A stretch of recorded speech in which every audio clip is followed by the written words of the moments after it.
Hi friends, ಇವತ್ತು vegetable Kurma ಮಾಡೋದು ಹೇಗೆ ಅಂತ ನೋಡೋಣ. ಈ ವೆಜಿಟೇಬಲ್ ಕುರ್ಮಾ ಪೂರಿ, ಚಪಾತಿ, ದೋಸೆ ಹಾಗೆ ಬಿಳಿ ಹೋಳಿಗೆ ಜೊತೆ ತುಂಬಾ ಚೆನ್ನಾಗಿರುತ್ತೆ. ಹಾಗೆ ಮಾಡೋದು ಕೂಡ ತುಂಬಾ ಸುಲಭ. ಹಾಗಿದ್ರೆ ಈ ವೆಜಿಟೇಬಲ್ ಕುರ್ಮಾ ಅಥವಾ ನವರತ್ನ ಕುರ್ಮಾ ಮಾಡೋದು ಹೇಗೆ ಅಂತ ನೋಡೋಣ ಬನ್ನಿ. ಇದಕ್ಕೆ ನಾನು ಮೊದಲಿಗೆ ಒಂದು ಈರುಳ್ಳಿನ ಈ ರೀತಿ ಸ್ವಲ್ಪ ದಪ್ಪದಾಗಿ ಕಟ್ ಮಾಡಿ ಹಾಕ್ಕೊಂಡಿದ್ದೀನಿ. ಹಾಗೆ ಒಂದು ದಪ್ಪ ಟೊಮೆಟೊನ ಸ್ವಲ್ಪ ದಪ್ಪದಾಗಿ ಕಟ್ ಮಾಡಿ ಹಾಕ್ಕೊಂಡಿದ್ದೀನಿ. ಇದಕ್ಕೆ ಒಂದು ಸ್ಪೂನಷ್ಟು ಎಣ್ಣೆ ಹಾಕ್ಕೊಂಡು ಚೆನ್ನಾಗಿ ಹುರ್ಕೊತಾ ಇದ್ದೀನಿ. ಇದು ಒಳ್ಳೆ ಹೊಂಬಣ ಬರಬೇಕು, ಆ ರೀತಿ ಹುರಿಬೇಕು. ಈ ಟೊಮೆಟೊ ಸ್ವಲ್ಪ ಸ್ಮ್ಯಾಶ್ ಆಗಿ ಸಾಫ್ಟ್ ಆಗುತ್ತೆ, ಹಾಗೆ ಈರುಳ್ಳಿ ಸ್ವಲ್ಪ ಹೊಂಬಣ್ಣ ಬರುತ್ತೆ, ಆ ರೀತಿ ಹುರ್ಕೋಬೇಕು.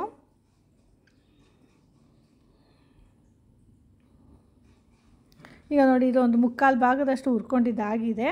ಈಗ ಇದಕ್ಕೆ 1 ಟೀ ಸ್ಪೂನಷ್ಟು ಸೋಂಪು ಹಾಕ್ಕೊಳ್ತಾ ಇದ್ದೀನಿ. ಹಾಗೆ ಒಂದು ಪಲಾವ್ ಎಲೆ, 1-2 ಲವಂಗ, 1 ಸ್ಟಾರ್ ಹೂವು ಮತ್ತು 1 ಇಂಚಷ್ಟು ಚಕ್ಕೆ, 2 ಏಲಕ್ಕಿ ಹಾಕ್ಕೊಂಡು ಒಂದು ಸ್ವಲ್ಪ ಎಣ್ಣೆ ಹಾಕ್ಕೊಂಡು, ಹಾಗೆಯೇ ಒಂದು 5-6 ಬ್ಯಾಡಗಿ ಮೆಣಸಿನ್ಕಾಯಿ ಹಾಕ್ಕೊಂಡಿದ್ದೀನಿ. ಈ ಸಾಗು ಅಥವಾ ಕುರ್ಮಾ ಸ್ವಲ್ಪ ಮೈಲ್ಡಾಗಿರಬೇಕು, ತುಂಬ ಸ್ಪೈಸಿ ಆಗಿದ್ದರೆ ಇದು ಚೆನ್ನಾಗಿರೋದಿಲ್ಲ. ಅಥವಾ ನೀವು ಖಾರ ಇಷ್ಟಪಡೋದಾದರೆ, ಹಾಗೆ ಖಾರವಾಗಿರಲಿ ಅನ್ನೋದಾದರೆ ಸ್ವಲ್ಪ ಕೆಂಪು ಮೆಣಸಿನ್ಕಾಯಿ ಕೂಡ ಹಾಕ್ಕೋಬೋದು. ಈಗ ನೋಡಿ, ಇದನ್ನು ಒಂದು ಮಿಕ್ಸಿ ಜಾರ್ಗೆ ಹಾಕ್ಕೊತಾ ಇದ್ದೀನಿ. ಈ ಮಿಕ್ಸಿ ಜಾರ್ಗೆ ಹಾಕ್ಕೊಂಡು ಇದು ಸ್ವಲ್ಪ ತಣ್ಣಗಾಗಲಿ ಅಷ್ಟೊತ್ತಿಗೆ ಒಂದು ಸ್ವಲ್ಪ ಗೋಡಂಬಿನ ಕೂಡ ಹುರ್ಕೊತಾ ಇದ್ದೀನಿ. ಇದೇ ಪ್ಯಾನ್ಗೆ ನಾನು ಒಂದು 2 ಟೇಬಲ್ ಸ್ಪೂನ್ ಆಗೋಷ್ಟು ಗೋಡಂಬಿನ ಸ್ವಲ್ಪ ಎಣ್ಣೆ ಹಾಕ್ಕೊಂಡು ಹುರ್ಕೊತಾ ಇದ್ದೀನಿ. ಅಷ್ಟೊತ್ತಿಗೆ ಹುರಿದಿರೋಂಥ ಈ ಎಲ್ಲ ಪದಾರ್ಥಗಳು ತಣ್ಣಗೂ ಕೂಡ ಆಗುತ್ತೆ. ಈ ಗೋಡಂಬಿ ಹಾಕ್ಕೊಳ್ಳೋದ್ರಿಂದ ಸಾಗುಗೆ ತಿಕ್ನೆಸ್ ಬರುತ್ತೆ, ಹಾಗೆ ಟೇಸ್ಟ್ ಕೂಡ ಎನ್ಹಾನ್ಸ್ ಆಗುತ್ತೆ. ಇದು ಒಳ್ಳೆ ಹೊಂಬಣ್ಣ ಬರೋ ರೀತಿ ಹುರ್ಕೋಬೇಕು ಈ ಗೋಡಂಬಿನ. ನೋಡಿ, ಹುರ್ಕೊಂಡಿದ್ದಾಗಿದೆ. ಇದು ಸ್ವಲ್ಪ ತಣ್ಣಗಾಗಲಿ ಅಷ್ಟೊತ್ತಿಗೆ ನೋಡಿ ಒಂದು ಸ್ವಲ್ಪ ಅರಿಶಿನ ಹಾಕ್ಕೊಂಡು ನಂತರ ಈ ತಣ್ಣಗಾಗಿರೋಂಥ ಗೋಡಂಬಿನ ಕೂಡ ಈ ಮಿಕ್ಸಿ ಜಾರ್ಗೆ ಹಾಕ್ಕೊತಾ ಇದ್ದೀನಿ. ಹಾಗೆ ಇಲ್ಲಿ 1 ಕಪ್ಪಷ್ಟು ಹಸಿ ಕಾಯಿ ತುರಿ ಹಾಕ್ಕೊಂಡಿದ್ದೀನಿ. ಇಲ್ಲಿ ಕಾಯಿ ತುರಿ ಹೆಚ್ಚಾಗಿ ಹಾಕ್ಕೊಂಡಷ್ಟು ಈ ಕುರ್ಮಾ ತುಂಬ ಒಳ್ಳೆ ಟೇಸ್ಟ್ ಕೊಡುತ್ತೆ. ಹಾಗೆ ಇಲ್ಲಿ ರುಬ್ಬೋದಕ್ಕೆ ಬೇಕಿರೋಷ್ಟು ನೀರು ಹಾಕ್ಕೊಂಡು ಈ ರೀತಿ ನುಣ್ಣಗೆ ರುಬ್ಬಿ ಇಟ್ಕೊಂಡಿದ್ದೀನಿ.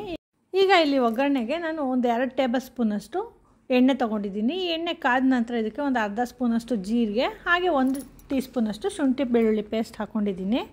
ಈ ಶುಂಠಿ ಬೆಳ್ಳುಳ್ಳಿದು ಹಸಿ ವಾಸನೆ ಎಲ್ಲ ಹೋದ ನಂತರ ಇದಕ್ಕೆ 1 ಈರುಳ್ಳಿನ ಈ ರೀತಿ ಸಣ್ಣದಾಗಿ ಕಟ್ ಮಾಡಿ ಹಾಕ್ಕೊಂಡಿದ್ದೀನಿ.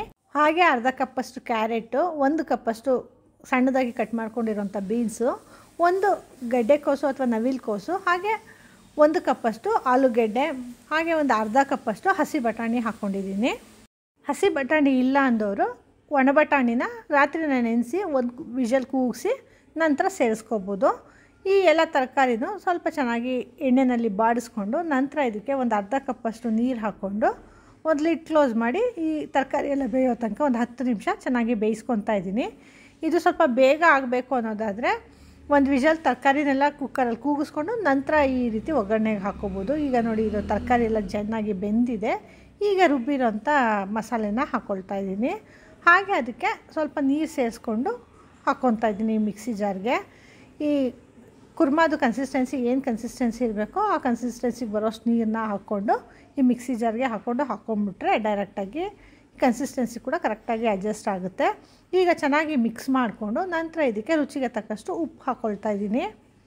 ಹಾಗೆ 1 ಟೇಬಲ್ ಸ್ಪೂನಷ್ಟು ಕಸೂರಿ ಮೇಥಿ ಕೂಡ ಹಾಕ್ಕೊಂಡಿದ್ದೀನಿ. ಇದನ್ನೆಲ್ಲ ಚೆನ್ನಾಗಿ ಮಿಕ್ಸ್ ಮಾಡ್ಕೊತಾ ಇದ್ದೀನಿ. ನೋಡಿ, ಇದು ಸ್ವಲ್ಪ ಗಟ್ಟಿ ಇದೆ ಅನ್ನಿಸ್ತಾ ಇದೆ, ಹಾಗಾಗಿ ಇನ್ನು ಸ್ವಲ್ಪ ನೀರು ಸೇರಿಸ್ಕೊಂಡಿದ್ದೀನಿ ನಾನು.